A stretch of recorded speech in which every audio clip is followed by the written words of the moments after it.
إن الحمد لله نحمده تعالى ونستعينه ونستغفره ونعوذ بالله من شرور أنفسنا ومن سيئات أعمالنا. من يهده الله فلا مضل له ومن يضلل فلا هادي له، وأشهد أن لا إله إلا الله وحده لا شريك له، وأشهد أن محمدًا عبده ورسوله.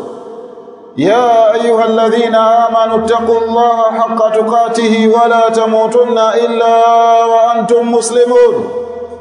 يا أيها الناس اتقوا ربكم الذي خلقكم من نفس واحدة وخلق منها زوجها وبث منهما رجالا كثيرا ونساء، واتقوا الله الذي تساءلون به والأرحام إن الله كان عليكم رقيبا. يا أيها الذين آمنوا اتقوا الله وقولوا قولا سديدا يصلح لكم أعمالكم ويغفر لكم ذنوبكم، ومن يطع الله ورسوله فقد فاز فوزا عظيما. أما بعد، فإن أصدق الحديث كتاب الله تعالى، وخير الهدي هدي محمد صلى الله عليه وعلى آله وصحبه وسلم، وشر الأمور محدثاتها، وكل محدثة بدعة، وكل بدعة ضلالة، وكل ضلالة في النار. أعاذني الله وإياكم من النار. يقول الله تبارك وتعالى: ولقد كرمنا بني آدم وحملناه في البر والبحر ورزقناهم من الطيبات وفضلناهم على كثير ممن خلقنا تفضيلا. anasema Allah subhanahu wa ta'ala, walaqad karramna bani adam, na kwa hakika sisi tumemtukuza mwanadamu, tumemkirimu mwanadamu, tumemheshimisha mwanadamu. Wa hamalnahu fil barri wal bahri, na tukambeba mwanadamu huyo katika bara na baharini. Warazaqnahu min at-tayyibati, na tukamruzuku mwanadamu huyo katika vyakula ambavyo vilikuwa vizuri vizuri. Wafaddalnahu ala kathirin mimman khalaqna tafdila, na tukamfadhilisha mwanadamu huyo, tukampa ubora mwanadamu huyo juu ya wengi katika wale ambao walikuwa tumeomba kwa fadhila ambayo ilikuwa kubwa sana. Ndugu zangu, tuelewe, tunapomzungumzia mwanadamu huyu yupo katika jinsia mbili, ima atakuwa ni mwanamume, ima atakuwa ni mwanamke. Na hutuba yetu ya leo biidhnillahi tabaraka wa taala wa bimashiatihi subhanahu wa taala takhtassu bilmar'ati, itakuwa inahusu kuhusiana na mwanamke. Mwanamke amepitia katika hali nyingi sana kabla bi'thati nabii, kabla ya kutumwa mtume sallallahu alaihi wasallam. Kanat halatul mar'a, hali ya mwanamke ilikuwa la tuamalu annaha min albashar. Ilikuwa hali ya mwanamke, palikuwa hapapatikani muamala yoyote kwake yeye na kuzingatiwa kwamba yeye ni katika binadamu. Hali yake ilikuwa ni hali ambayo ilikuwa mbaya kabla alislam, kabla uislamu. Mwanamke ni kiumbe ambaye alikuwa anadharaulika, mwanamke ni kiumbe ambaye alikuwa ni duni kabla uislamu.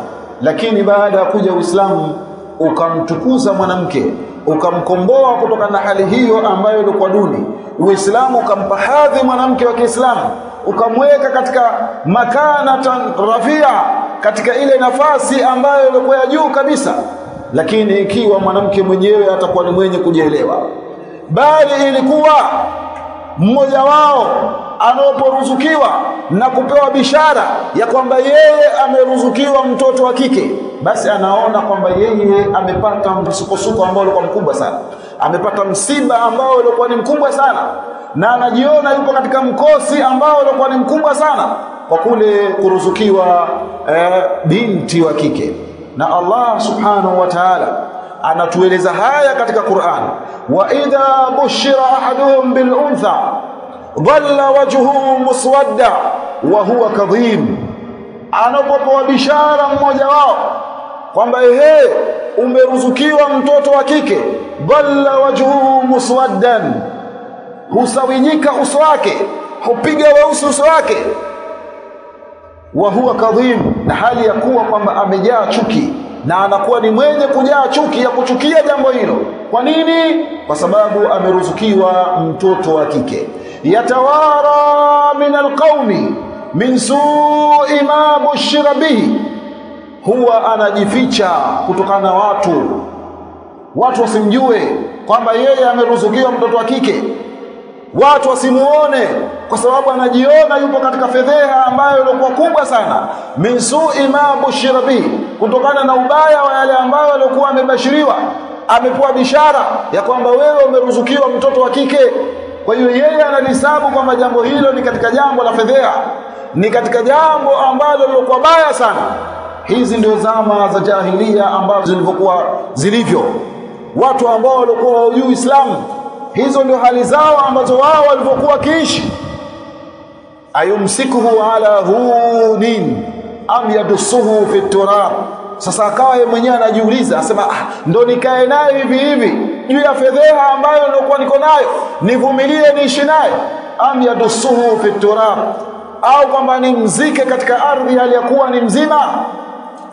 Yakawa anampitikia mawazo hayo, yani mmoja wao huwa anampitikia mawazo hayo katika zama hizo. Allah anasema ala saa ma yahkumun, ubaya ulioje wa yale ambayo wao walikuwa wakihukumu, ni ubaya ambao wao walikuwa wakihukumu.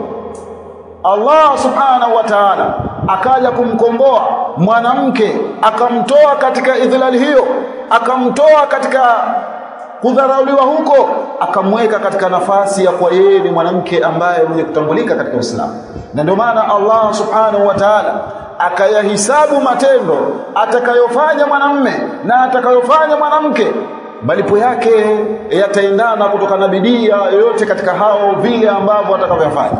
Allah subhanahu wa ta'ala akasema, man amila salihan min dhakarin au untha wa huwa mu'min, yoyote ambaye atakayefanya matendo ambayo yalikuwa mema katika wanaume na katika wanawake, na hali ya kuwa huyo ambaye mwenye kutenda matendo yeye ni muumini, falanuhiyannahu hayatan tayyiba, basi sisi tutampa maisha ambayo yalikuwa ni mazuri, tutampa uhai ambao ulikuwa ni mzuri, sawa ikiwa ni mwanamume, sawa ikiwa ni mwanamke, ikiwa kwamba ametenda kwa mujibu wa vile ambavyo Allah subhanahu wa ta'ala alivyokuwa ameelekeza kwamba mwanamume atekeleze hivi na mwanamke atekeleze hivi, matendo yake yatakana yawe hivi, mwanamume hijabu yake au vazi lake la kisheria liwe hivi, na mwanamke hijabu yake ya kisheria iwe katika hali hii.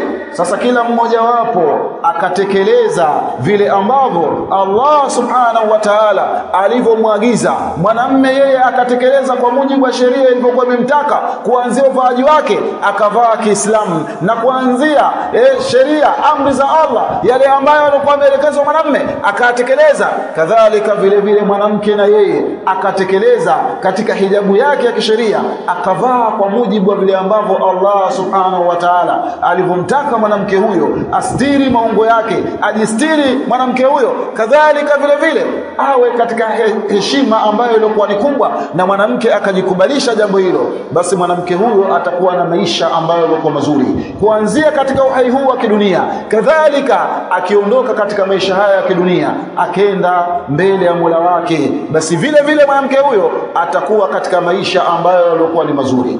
Wala najziyannahum ajrahum, Allah akasema kwamba hao tutawalipa malipo yao bi ahsani ma kanu ya'malun, katika hali ambayo ilikuwa ni nzuri. Kwa maana tutawalipa malipo yao bi ahsani, kwa uzuri, ma kanu ya'malun, wa yale ambayo wao walikuwa wakiyafanya.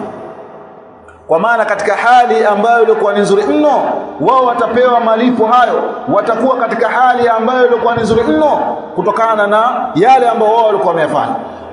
Kwa hiyo mwanamke wa Kiislamu amewekewa nidhamu ambayo ilikuwa maalum, amewekewa utaratibu ambao ulikuwa maalum. ni juu yako ewe baba, ni juu yako ewe kaka, ni juu yako ewe ndugu wa kiume kujua utaratibu huo. Kadhalika vile vile kusimamia utaratibu huo, ukahakikisha mke wako anaishi katika utaratibu huo wa Uislamu, na mwanao wa kike ukahakikisha kwamba anaishi katika utaratibu huo wa Kiislamu. Kadhalika vile vile ikiwa wewe ni kaka, ukahakikisha ndugu yako wa kike anaishi katika utaratibu wa Kiislamu, na ikiwa wewe ni ndugu wa kiume, ukahakikisha dada yako anaishi katika utaratibu huo wa Kiislamu. Usione tu kwamba wewe umezaliwa katika familia fulani na ndani yake katika familia hiyo ikawa kwamba kuna madada na kuna mabinti wa kike, kuna ndugu wa kike, akesha wewe ukawa unasema kwamba hawa ni dada zangu, kwamba mimi ndio natakana niuongoze. La, bali wewe kwa kuwa ni mwanamume, Allah anasema ar-rijalu qawwamuna 'ala an-nisa, wanaume ni wasimamizi kwa wanawake. Kwa hiyo wewe ni msimamizi kwa dada yako, wewe ni msimamizi kwa ndugu yako wa kike, unatakana umuongoze, uhakikishe kwamba hijabu yake ya kisheria anaivaa kwa mujibu wa vile ambavyo Uislamu ulivyomuelekeza.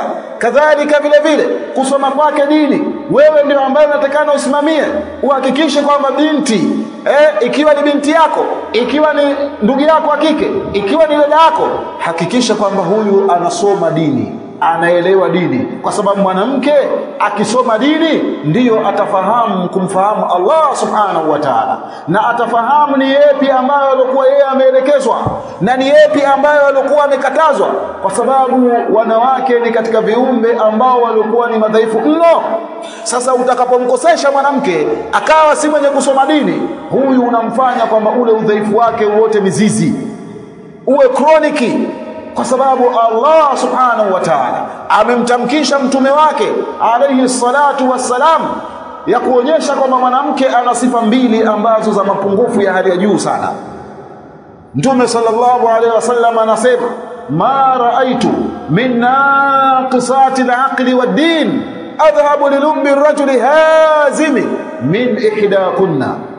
Mtume alayhi salatu wassalam alikuwa akiwaambia wanawake, sijaona mimi katika wale wapungufu wa akili na dini ambao wanawazungumzia wanawake kwamba ni wapungufu wa akili na dini, ambao wenye kumshughulisha mwanamume ambaye alikuwa madhubuti na wakampelekesha sana kuliko mmoja wenu nyinyi wanawake. Wale wanawake wakauliza, ni upi upungufu wa akili zetu? Ni upi upungufu wa dini yetu?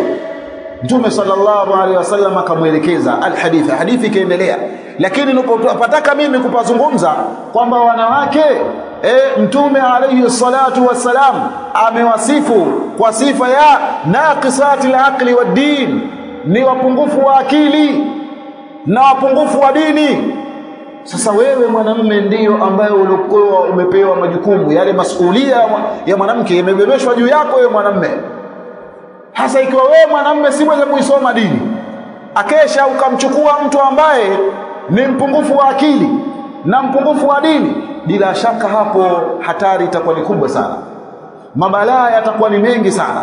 Na ikiwa wewe ndio umeoa hali ya kuwa kwamba hujui kabisa dini, huna ihtimamu ya kusoma dini yako, na ukamchukua mwanamke ambaye alikuwa si mwenye kusoma dini, ndani ya maisha hayo ya ndoa maafa yatakuwa ni mengi, mabalaa yatakuwa ni mengi, kwa sababu wote yule anaongozwa yeye tayari ana upungufu wa akili na dini, na mpungufu wa akili anajulikana kwa lugha nyepesi anaitwa kwamba mwenda wazimu au chizi, na mpungufu wa dini anajulikana kwa lugha nyepesi anaitwa kwamba ni jahil, ni mtu ambaye alikuwa mjinga.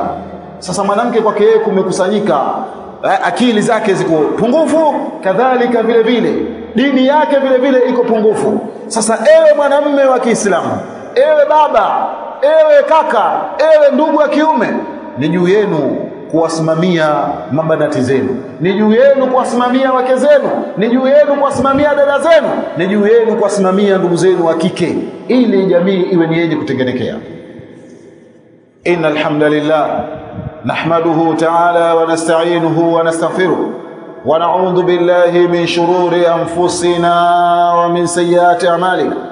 Man yahdihillahu fala mudilla lahu wa man yudlil fala hadiya lahu.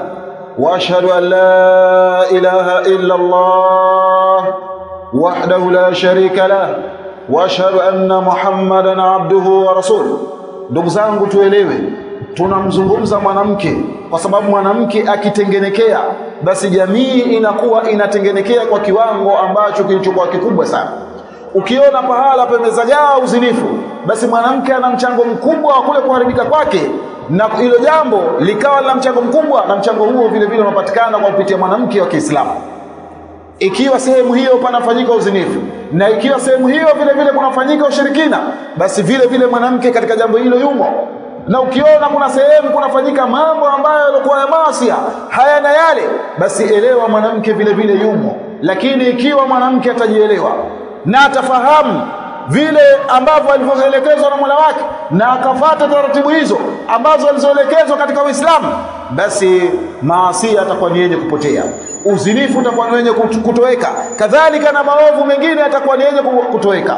Bali Abdullah ibn Mas'ud radhiyallahu anhu anasema, an-nisa'u habailu shaitan, wanawake ni mawindo ya shetani. Kwa maana wanawake ni sehemu ambayo shetani huitumia katika kuwapoteza wanaume.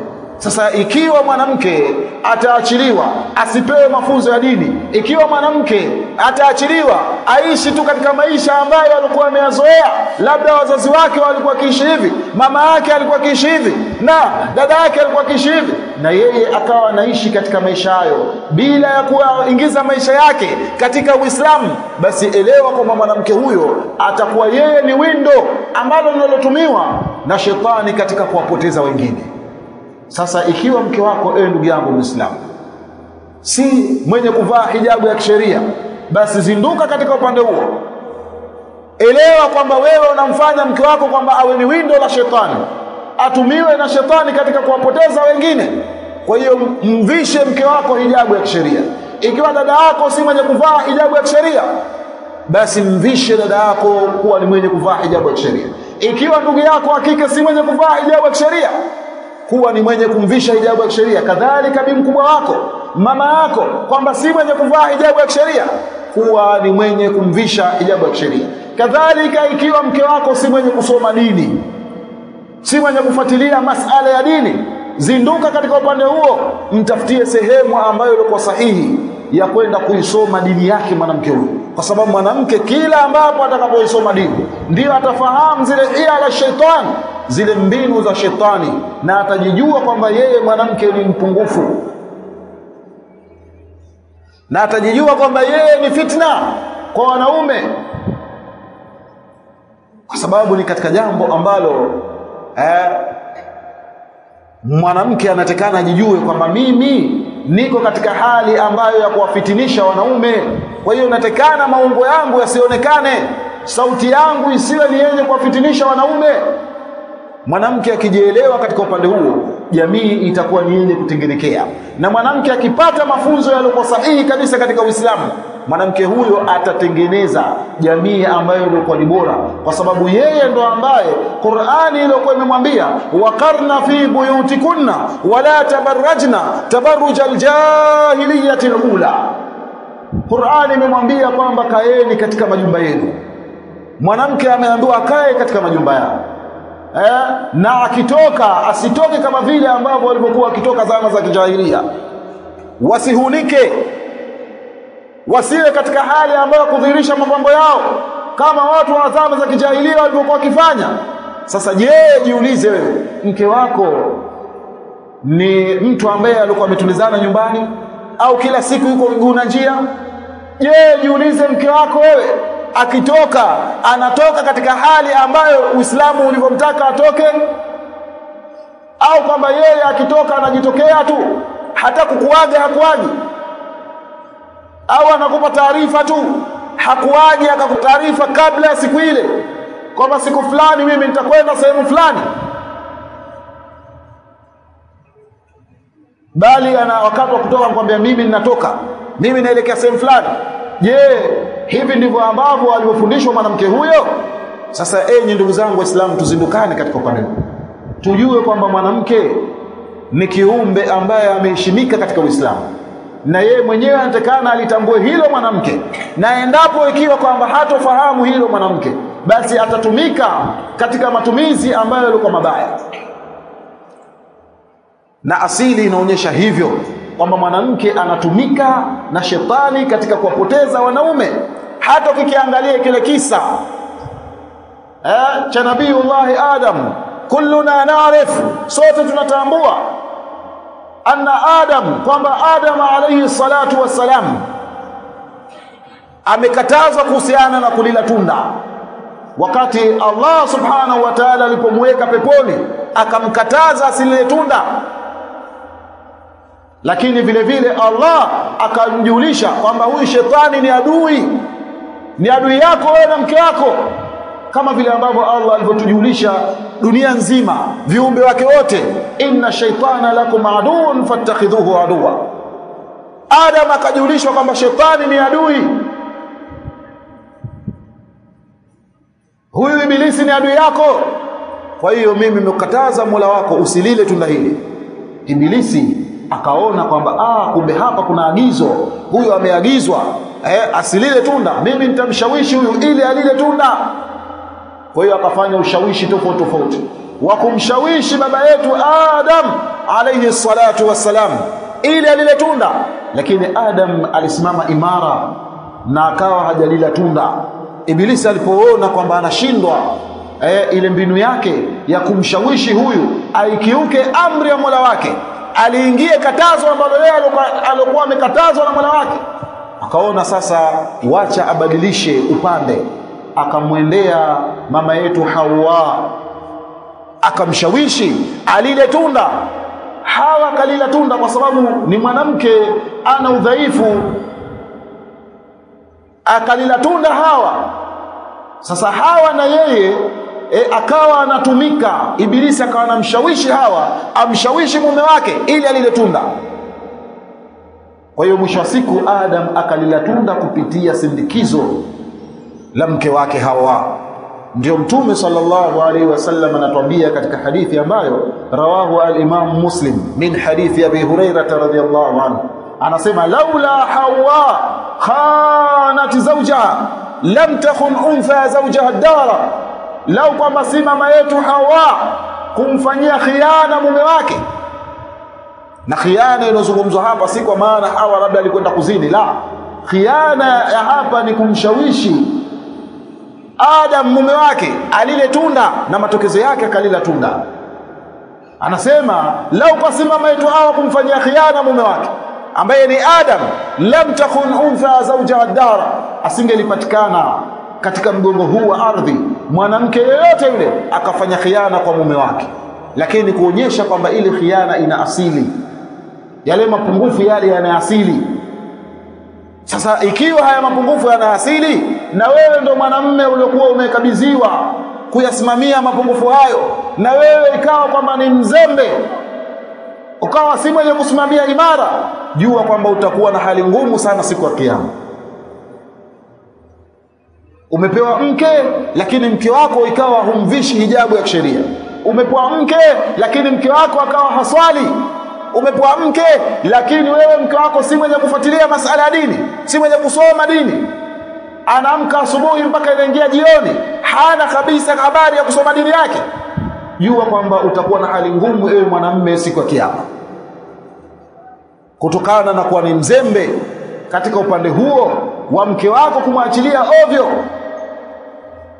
Umepewa mke lakini mke wako huyo akawa yupo tu, amekuja mwanamume yote anazungumza naye, anapeana naye mikono, amekuwa hivi, amekuwa vile.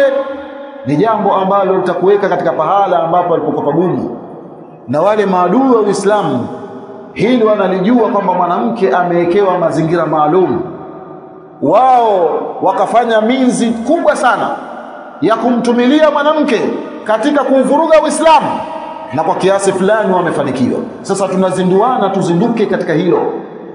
Haya majumba ambayo tunayaona, majumba ambayo watu wanaishi humo, kuna wanawake ambao hao wanawake wakitengenekea, majumba hayo yatakuwa ni yenye kutengenekea. Hatopatikana mtoto yoyote yule, sawa ikiwa kiume sawa ikiwa kike, isipokuwa kwamba mtoto huyo amepita katika malezi ya mama, ambaye mama ni mwanamke, Sasa ikiwa mwanamke huyo mama hakutengenekea, hakuwa ni mzuri katika upande wa akida yake, hakuwa ni mzuri katika upande wa tauhidi, hakuwa ni mzuri katika upande wa manhaji ambayo aliyokuja nayo bwana Mtume sallallahu alaihi wasallam, elewa kwamba nyumba hiyo itakuwa watoto hao ni wenye kufisidika.